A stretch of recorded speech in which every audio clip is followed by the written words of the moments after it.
भारत एक गरीब देश है, सांप सपेरों का देश है। क्या ये बातें अब इतिहास के रूप में जानी जाएंगी? नवीनतम सूचना कुछ इसी ओर संकेत करती है। The report showed over 258 million individuals have broken free from poverty in 9 years. Bharat में गरीबी घुटने टेक रही है। यह सूचना सुखद है, परंतु एक प्रश्न भी उत्पन्न करती है। भारत और भारतीयों को गरीब बनाया किसने? अंग्रेजों के आने से पहले भारत विश्व का सबसे धनी देश था। अंग्रेजों ने भारत का दोहन किया, ये भी सत्य है, परंतु 1947 से 2024 तक एक लंबा समय निकल गया। आज भी भारत के 10% लोग गरीबी रेखा से यदि नीचे हैं, तो उसका क्या कारण है? सरकारें या कोई और? Britain destroyed India through looting, expropriation and outright theft, all conducted in a spirit of deep racism and amoral cynicism. कुछ लोगों ने इस गरीबी को नाम दिया हिंदू रेट ऑफ ग्रोथ, कुछ लोगों ने भारत की संस्कृति को उत्तरदायी बताया और कुछ ने जनसंख्या को। क्या ये सत्य है? क्या कारण कुछ और ही था जिसे कभी हाईलाइट ही नहीं किया गया? भारत की गरीबी का वो कारण जिस पर धुआं अधिक रहता है, आग कम। क्यों नहीं बढ़ पाया स्वतंत्र भारत जापान या कोरिया की तरह? आज इस पर बात होगी रेड फाइल्स के इस प्रकरण में। हमारा समर्पण आकर्षक है तो चैनल को सब्सक्राइब कर लें।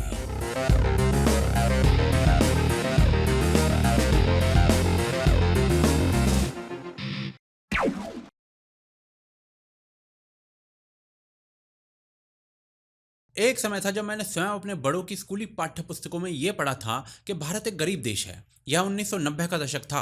क्या स्थिति अब भी वैसी ही है? 2024 का वर्ष अपने साथ आते आते भारत के लिए एक सूचना लेकर आया, जिसके अनुसार भारत में लगभग 25 करोड़ लोग मल्टी डायमेंशनल गरीबी से बाहर आए हैं 2014 से 2023 तक, पिछले 9 वर्षों में। इस आंकड़े का विवरण जानने से पहले यह जानना आवश्यक है कि गरीबी और मल्टी डायमेंशनल गरीबी में क्या अंतर होता है। गरीबी केवल धन के अभाव को कहा जाता है। विश्व बैंक के अनुसार अंतरराष्ट्रीय गरीबी रेखा 2.15 डॉलर की है, परंतु जब आपके पास इस धन के अभाव के अतिरिक्त कई और अभाव होते हैं, जैसे कि शिक्षा का अभाव या फिर मानव सर्वाइवल के लिए बेसिक इंफ्रास्ट्रक्चर का अभाव, तो इसे मल्टी डायमेंशनल गरीबी कहते हैं। यदि इसे ही थोड़ा और खोलकर देखें तो कुपोषण, बाल्य एवं किशोर अवस्था में मृत्यु दर, बच्चे की मां की स्थिति, बच्चा कितने वर्ष स्कूल गया है, स्कूल की अटेंडेंस, एलपीजी कनेक्शन, साफ सफाई, पीने का जल, बिजली, घर और बैंक अकाउंट जैसी चीजों की भारत सरकार इसमें गणना करती है। सामान्य गरीबी हटाना सरकारों के लिए कदाचित उतना कठिन नहीं है जितना मल्टी डायमेंशनल गरीबी को हटाना,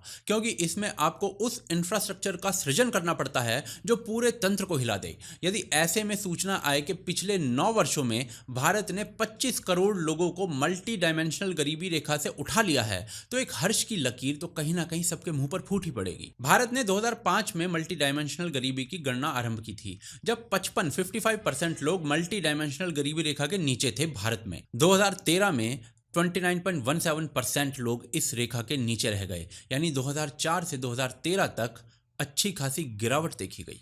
जब 2019 में इस आंकड़े को देखा गया तो यह केवल 14% ही रह गया, यानी 5 वर्षों में लगभग आधा हो गया, और अब 2024 के आरंभ में यह लगभग 11% है, जिसका अर्थ है कि 11% लोग अभी भी भारत में मल्टी डायमेंशनल गरीबी की रेखा के नीचे हैं। 2020 से 2023 तक इस गति को थोड़ा धीरे कहा जाएगा, जिसका एक बहुत बड़ा कारण कोविड है, परंतु जिस कालखंड ने विश्व में गरीबी को बढ़ाया, उस कालखंड में भी भारत ने मल्टी डायमेंशनल गरीबी को घटाया। यह सुखद है। यदि राज्यों के अनुसार इस आंकड़े को देखा जाए तो सबसे अधिक कम गरीबी उत्तर प्रदेश में हुई है, जहां लगभग 6 करोड़ लोग मल्टी डायमेंशनल गरीबी से बाहर आए हैं। इसके पश्चात बिहार, मध्य प्रदेश और राजस्थान आते हैं। यह भारत सरकार की एक संस्था की गणना है, परंतु यदि विश्व बैंक के द्वारा प्रेषित किए गए आंकड़ों को भी देखा जाए तो भारत की गरीबी 10% सीमित रह गई है, जो 2011 में 22% से अधिक थी। जुलाई 2023 में यूनाइटेड नेशंस के द्वारा प्रकाशित एक रिपोर्ट में भी यही कहा गया था कि पिछले 15 वर्षों में 41 करोड़ भारतीय मल्टी डायमेंशनल गरीबी रेखा से ऊपर उठे हैं। यह सभी आंकड़े कोविड जैसी महामारी के उपरांत हैं और किसी भी भारतीय को अच्छे लगेंगे, क्योंकि गरीबी का अर्थ मृत्यु होता है, व्यक्ति की और देश की भी। 2020 के एक आंकड़े के अनुसार 30 लोग इस देश में प्रतिदिन गरीबी के कारण आत्महत्या कर रहे थे। थोड़ा पुराना डेटा देखें तो 2009 में गरीबी भारत के 20 लाख बच्चों को हर वर्ष खा रही थी। कोविड के समय में देखें तो भी गरीबी मृत्यु की चपेट में अधिक आया था। गरीबी अभाव को जन्म देती है, अभाव भूख, बेबसी और बीमारी को जन्म देता है, और ये सभी मृत्यु को, वो मृत्यु जिसे अत्यंत आधुनिक वातानुकूलित कमरों में बैठकर एक अधिकारी आंकड़ा बना देता है, जिस मृत्यु से ना सरकारें गिरती हैं और ना ही अपने 2 BHK के ड्राइंग रूम में बैठकर कपिल शर्मा का शो देखने वाले मध्यम वर्गीय भारतीय के आंसू और जिस गरीब के घर में ये मृत्यु होती है वो भी अगले दिन काम पर लौट जाता है क्योंकि उसे हर दिन कुआं खोद कर पानी पीना है। मृत्यु सबसे अनसर्टेन है, यह सबको आनी है, परंतु कब आएगी यह कोई नहीं जानता। यह केवल पीछे रोने वालों की एक लंबी लाइन छोड़कर जाती है और इसीलिए इसकी प्लानिंग सबसे आवश्यक हो जाती है, कदाचित जीवन से भी अधिक। आज जब भारत में गरीबी कम हो रही है, लोगों की इनकम बढ़ रही है, तो भारत के सभी लोगों को अपना जीवन प्लान करना चाहिए और मृत्यु भी एक टर्म इंश्योरेंस के साथ, जिसे आप पॉलिसी बाजार की वेबसाइट से इजीली परचेज कर सकते हैं। इनकी वेबसाइट पर आप अलग अलग कंपनीज की टर्म इंश्योरेंस पॉलिसीज का एनालिसिस कर सकते हैं, परचेज कर सकते हैं और ये आपकी क्लेम सेटलमेंट में भी हेल्प करते हैं, जो कि टर्म इंश्योरेंस में सबसे महत्वपूर्ण होता है। टर्म इंश्योरेंस काम कैसे करता है वो वीडियो के अंत में आपको बताऊंगा। बाकी पॉलिसी बाजार का लिंक डिस्क्रिप्शन और पिन कमेंट में है, एक बार चेक अवश्य करिएगा क्योंकि यह आवश्यक है हमारे परिवारों के लिए। भारत से गरीबी कम अवश्य हुई है, समाप्त नहीं। आज भी लगभग 10% भारतीय गरीबी रेखा से नीचे हैं। यह संख्या करोड़ों में है। स्वाधीनता के 70 से अधिक वर्ष बीत गए, क्यों आज भी यह संख्या है भारत में? क्या भारत गरीब था या किया गया था? यदि हाँ तो कैसे, वो आगे देखते हैं। भारत एक सोने की चिड़िया, यह शब्द आपने कहानियों में अनेकों बार सुना होगा, परंतु क्या यह शब्द धरातल पर सत्य था? इसका ऐतिहासिक मूल्यांकन ऑक्सफोर्ड यूनिवर्सिटी प्रेस की uh contours of the world economy ने किया। परिणाम चौंकाने वाले थे। इस रिपोर्ट के अनुसार ईसा के बाद प्रथम वर्ष से सन 1000 तक भारत विश्व का सबसे धनी देश था। 30% वैश्विक इकोनॉमी शेयर के साथ 1000 से 1500 तक लगभग चीन के साथ प्रथम ही रहा। मुगल काल में दूसरे नंबर पर पहुंचा और सन 1800 के करीब यानी अंग्रेजी काल में ये शेयर 16% तक आ गया और अंग्रेजों के जाते जाते 1950 में मात्र 4%। One of the richest countries in the world, accounting for 27% of global GDP in 1700, 23% in 1800, and over 200 years of exploitation, depredation, loot and destruction, reduced it to a poster child for third world poverty, just over 3% of global GDP. अंग्रेजों ने जिस प्रकार का दोहन भारत से किया वह अप्रत्याशित था। एक स्टडी के अनुसार अंग्रेजों ने $45 ट्रिलियन के बराबर का दोहन भारत से किया। यदि इसमें इन्फ्लेशन को सेट किया जाए तो आज यह अमाउंट गणना के यंत्रों को भी सोचने पर विवश कर सकता है। Which tried to estimate how much the British took out of India in value terms, and a very calculated math ended up with a number of $45 trillion at today's value. अंग्रेजों ने केवल धन नहीं लूटा था, ऐसे कानून बनाए गए कि भारत का इंडिजीनियस कारीगर बेकार हो गया था। उदाहरण के लिए भारतीय टेक्सटाइल पर प्रतिबंध लगा दिया गया था ताकि मैनचेस्टर की फैक्ट्री चल सके। अकाल की स्थिति बलपूर्वक उत्पन्न की जाती थी। In the name of free trade, the British came in and destroyed the free trade that had made India a leading exporter of textiles. The British soldiers smashed the looms so people couldn't practice their craft.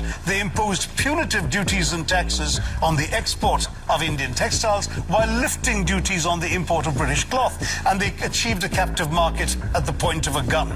This is not exactly free trade, as you can imagine. Cities like Murshidabad and Dhaka in the subcontinent were depopulated. In one notorious incident, weavers had their thumbs cut off, so when the looms were repaired, they couldn't weave again. Textiles were systematically destroyed as an industry by the British. यह अतिशयोक्ति नहीं।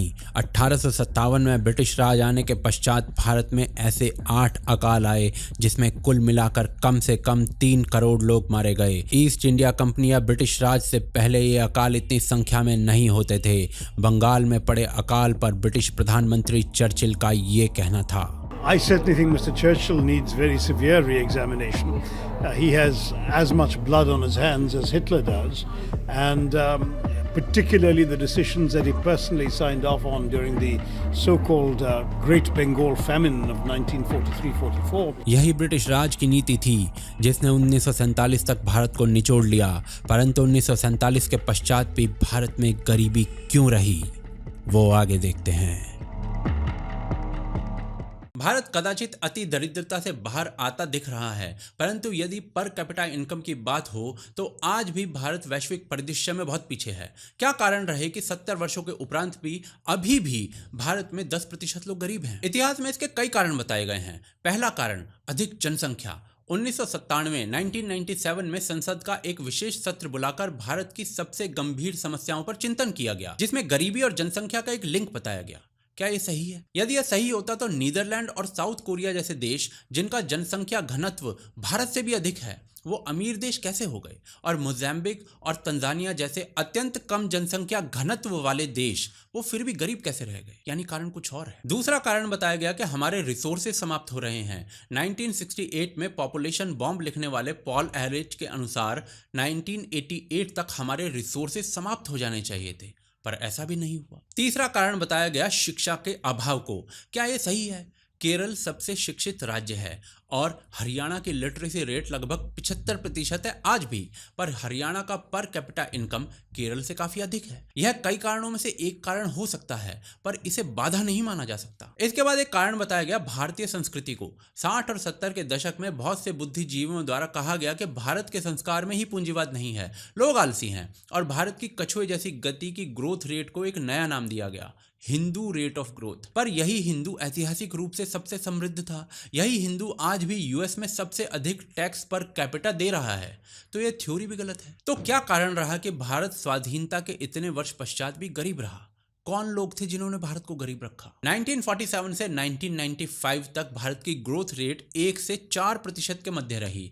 ये देश में उस समय हुआ जब देश इतना गरीब था कि थोड़े परिश्रम से भी 8 से 10% की ग्रोथ रेट सरलता से दिखाई जा सकती थी। स्थिति का मूल्यांकन आप इस बात से करिए कि 1947 से 2007 तक पाकिस्तान भी भारत से आगे रहता था ग्रोथ रेट में। क्या भारत के लोग ग्रोथ नहीं चाहते थे? जी नहीं, कारण कुछ अलग है। स्वाधीनता के पश्चात भारत ने कमांड इकोनॉमी को चुना, जिसका अर्थ होता है कि केंद्र सरकार सारी आर्थिक गतिविधियों का नियंत्रण रखेगी ताकि सामाजिक कल्याण अच्छे से किया जा सके।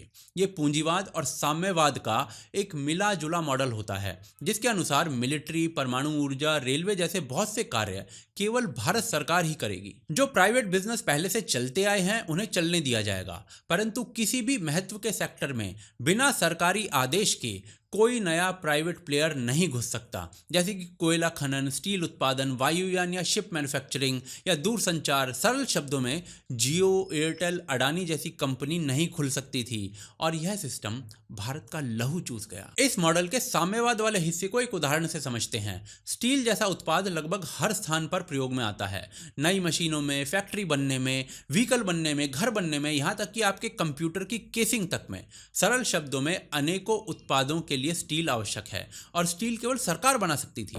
ऐसा सरकार का आदेश है। सरकारी कंपनी जिसे कोई बिजनेसमैन नहीं चलाता, कोई बाबू चलाता है, उसकी एफिशिएंसी आप स्वयं सोचिए तो देश में ग्रोथ कैसे होगी। परंतु दिक्कत इससे भी आगे की थी। इस मॉडल का पूंजीवाद वाला हिस्सा भी भारत में ढंग से इंप्लीमेंट नहीं किया गया था। पूंजीवाद कई बिजनेस ओनर्स के मध्य प्रतियोगिता पर आधारित है, परंतु भारत में लाइसेंस राज स्थापित किया गया, जिसका अर्थ होता है कि यदि आपको कोई फैक्ट्री लगानी है तो आपको सरकार से एक लाइसेंस लेना होगा। लाइसेंस मिलने में वर्षों लग जाते थे, और इतने में आपका कंपटीशन आपके लाइसेंस की एप्लीकेशन देखकर आपका प्रोडक्ट तैयार कर लेता था। ना कोई प्रतियोगिता, ना कोई विदेशी निवेश, केंद्र सरकार के नीचे चल रहे बिजनेसेस जिन्हें बाबू चला रहा था। आम आदमी के लिए क्या मिशन हो सकती है ऐसे सिस्टम में साबुन बनाने के अतिरिक्त? क्या ऐसा सिस्टम ग्रोथ दे सकता है? आप सोचेंगे कि देश कैसे चल रहा था फिर? फॉरेन एड्स के माध्यम से। 1950 के दशक में फॉरेन एड भारत में इन्वेस्टमेंट का सबसे बड़ा माध्यम था। यही सिस्टम आने वाले लोग भी आगे बढ़ाते रहे। 1971 में सरकार द्वारा गरीबी हटाओ का नारा दिया गया, पर जो चीज़ गरीबी हटाने में सबसे बड़ी सहायता कर सकती है, यानी कि उद्योग, उन उद्योगपतियों पर 98% तक टैक्स लगा दिया गया। तो गरीबी हटाओ केवल नारों तक सीमित था, और इस नकारे सिस्टम ने 1991 तक भारत को भिखारी बना दिया था। आप स्वयं सोचिए कौन लोग थे इस पूरे तंत्र के पीछे, जिनके कारण आज भी भारत के 10% लोग गरीब हैं। क्या केवल इन सरकारी नीतियों पर आक्षेप लगाना सही है? जी हाँ, इसके विश्व में अनेक उदाहरण हैं जिन्हें आगे देखते हैं। प्रोपेगेंडा एक ऐसा शब्द जिसका धरातल पर प्रयोग सामान्य मानव का मस्तिष्क परिवर्तित कर सकता है। हमारे समक्ष भी कुछ ऐसा प्रोपेगेंडा रखने का प्रयास किया जाता है, यह बताकर कि भारत की गरीबी के पीछे सरकारी पॉलिसीज का कोई हाथ नहीं। दूसरा धड़ा आपको इससे बिल्कुल उलट सूचना देता है, परंतु सत्य क्या है? नॉर्थ कोरिया और साउथ कोरिया, दो देश जो कुछ समय पहले अलग हुए। एक जैसे लोग, एक जैसा खान पान, संक्षेप में कहें तो एक ही परिवार के दो लोग। क्या आपने कभी नॉर्थ कोरिया और साउथ कोरिया का नाइट टाइम सैटेलाइट व्यू देखा है? पूरा साउथ कोरिया जगमगा रहा होगा और पूरा नॉर्थ कोरिया में अंधेरा छाया होगा। South Korea uses nearly 14 times more power than its neighbor to the north. The only light that appears in North Korea? This one tiny spot, which is where their capital and largest city of Pyongyang is located. एक ही परिवार के इन दो देशों में इतना अंतर क्यों? कारण सरकार की पॉलिसीज हैं। जहां साउथ कोरिया ने पूंजीवाद को चुना, नॉर्थ कोरिया ने साम्यवाद और समाजवाद को। अंतर स्पष्ट है, परंतु एकमात्र नहीं। यही अंतर जर्मनी में भी दिखा। जर्मनी द्वितीय विश्व युद्ध के पश्चात विभाजित कर दिया गया था। जहां वेस्ट जर्मनी का कंट्रोल मार्केट इकोनॉमीज और पूंजीवादियों के पास था, वहीं ईस्ट जर्मनी रूस के साम्यवादी और समाजवादी मॉडल पर चलने लगा। और इसका परिणाम क्या हुआ? इसका परिणाम ये हुआ कि जहां वेस्ट जर्मनी इकोनॉमिक मिरेकल कहा जाने लगा, वहीं ईस्ट जर्मनी के लोग निर्धन होने लगे। रूस को इसी कारण दोनों देशों के मध्य एक दीवार खिंचवानी पड़ी थी। The Iron Curtain between East Germany and West Berlin has come tumbling down. East Germany announced today it is opening its borders, allowing its citizens to go anywhere they wish. The future of the Berlin Wall is now up in the air. Germany और Korea से पृथक Hong Kong का case भी अनोखा है। वो भूमि जिसके पास कोई प्राकृतिक संपदा नहीं, केवल एक प्राकृतिक बंदरगाह के अतिरिक्त, जहां चीन के मुख्य भूभाग से हजारों लोग, खाली लोग आने को तत्पर थे, रेफ्यूजी बनकर। हांगकांग में फ्री ट्रेड पॉलिसी थी, टैक्सेस बहुत कम थे, तो हांगकांग में निवेश आ रहा था, जिसका लाभ इन चीनी शरणार्थियों को भी मिला। चीन उस समय आज का चीन नहीं था। यह ग्रोथ चीन में पूंजीवाद को मार्केट में मौका देने के बाद आई है।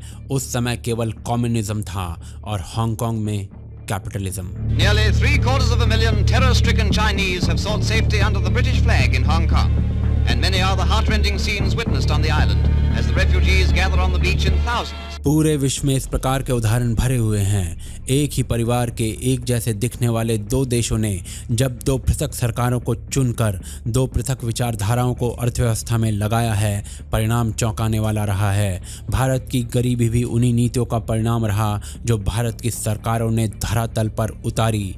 परंतु आज गरीबी कैसे घट रही है, वो आगे देखते हैं। भारत ने मल्टी डायमेंशनल पॉवर्टी यानी कि बहुआयामी दरिद्रता को समाप्त करने के लिए क्या किया? मल्टी डायमेंशनल पॉवर्टी को मापने वाले सारे विषयों पर पिछले 10 वर्षों के कुछ आंकड़े देखते हैं। 2014 तक 14 करोड़ एलपीजी कनेक्शंस थे भारतीयों के पास, आज लगभग 33 करोड़ कनेक्शंस हैं। यदि स्वच्छता वाला पैरामीटर देखें तो 2014 तक केवल 38% भारतीयों के पास शौचालय की सुविधा थी। महिलाएं शौच के लिए अंधेरे में बाहर जाती थी और यौन हिंसा की चपेट में आती थी। 2014 के पश्चात 5 वर्षों में यह आंकड़ा लगभग 100% तक पहुंच गया। यदि पीने के पानी की बात करें तो 2019 तक केवल 17% भारतीयों के घर में पीने का पानी नल से आता था। आज यह आंकड़ा 74% पहुंच चुका है और जिसके पास यह सुविधा नहीं है, वहां अन्य तरीकों से साफ जल की व्यवस्था के प्रयास किए गए हैं। पक्के घरों की बात करें तो लगभग 3 करोड़ पक्के घर ग्रामीण और नगरीय क्षेत्रों में बनवाए गए हैं। बैंक अकाउंट्स को देखें तो 2014 तक भारत में केवल 11 करोड़ बैंक अकाउंट्स थे। आज हर इच्छुक व्यक्ति के पास बैंक अकाउंट हैं, जिनमें जनधन अकाउंट्स 50 करोड़ फांद चुके हैं। बिजली भी लगभग हर घर तक पहुंचाई जा चुकी है और कुपोषण जैसी चीजों में कमी आई है। कोविड के पश्चात से लगभग 81 करोड़ लोगों तक मुफ्त राशन पहुंचाया जा रहा है। और इतना सब कुछ करने के बाद मल्टी डायमेंशनल गरीबी को कम किया गया है। ये लोगों को जीवन देने के बराबर है। मृत्यु एक सत्य है, पर इन सारी चीजों ने लोगों को जीवन दिया है और हर मनुष्य को इस जीवन को वैल्यू करना चाहिए, अपने जीवन और मृत्यु दोनों को प्लान करके, जिसका एक तरीका टर्म इंश्योरेंस है। ये वो इंश्योरेंस है जो सभी के पास होना चाहिए, पर इस समय भारत में 30% से भी कम लोगों के पास है। यदि आपके ऊपर कोई डिपेंडेंट है तब तो यह अति आवश्यक हो जाता है। टर्म इंश्योरेंस एक फिक्स टर्म के लिए होता है, जिसमें आपको एक प्रीमियम पे करना होता है और यदि इस मध्य आपको कुछ हो जाए तो नॉमिनी को टर्म इंश्योरेंस का पैसा मिल जाता है। इसमें आपके पास कई प्रकार के प्लान्स होते हैं, जिसमें आप critical illness, accidental death income benefit जैसे राइडर्स अपनी इच्छा से ऐड करवा सकते हैं और ये सारी डिटेल्स आप पॉलिसी बाजार की वेबसाइट से चेक कर सकते हैं, जहां 20 से अधिक इंश्योरेंस लिस्टेड हैं। पॉलिसी बाजार से आपको 10% का डिस्काउंट भी मिलता है और 24/7 क्लेम असिस्टेंस भी। 80 वर्ष तक का कवरेज यहां पर मिलता है और 59 गंभीर बीमारियों की कवरेज आप राइडर्स के माध्यम से ऐड करा सकते हैं। ये एक ऑनलाइन पोर्टल है तो एजेंट की तुलना में आपका प्रीमियम भी बहुत कम लगता है और टर्म इंश्योरेंस लेने पर 80C के थ्रू टैक्स बेनिफिट भी मिलता है। यदि आपको डॉक्यूमेंटेशन या क्लेम में कोई मदद चाहिए तो पॉलिसी बाजार के रिप्रेजेंटेटिव्स आपके घर भी आते हैं। टर्म इंश्योरेंस आवश्यक तो है ही, डिस्काउंटेड रेट पर भी है। पॉलिसी बाजार से टर्म इंश्योरेंस का लिंक डिस्क्रिप्शन और पिन कमेंट में है, अवश्य ट्राई करें। भारत गरीबी से युद्ध जीत रहा है प्लानिंग के कारण, परंतु प्लानिंग जीवन के लिए भी होती है, उन लोगों के जीवन के लिए जो आपके ऊपर डिपेंडेंट है। कैसा लगा द रेड फाइल का यह प्रकरण हमें बताएं। स्क्रीन पर जो दूसरा वीडियो दिख रहा है उसे अवश्य देखें। अगले सप्ताह पुनः मिलते हैं रेड फाइल्स के एक और विनाशक प्रकरण में।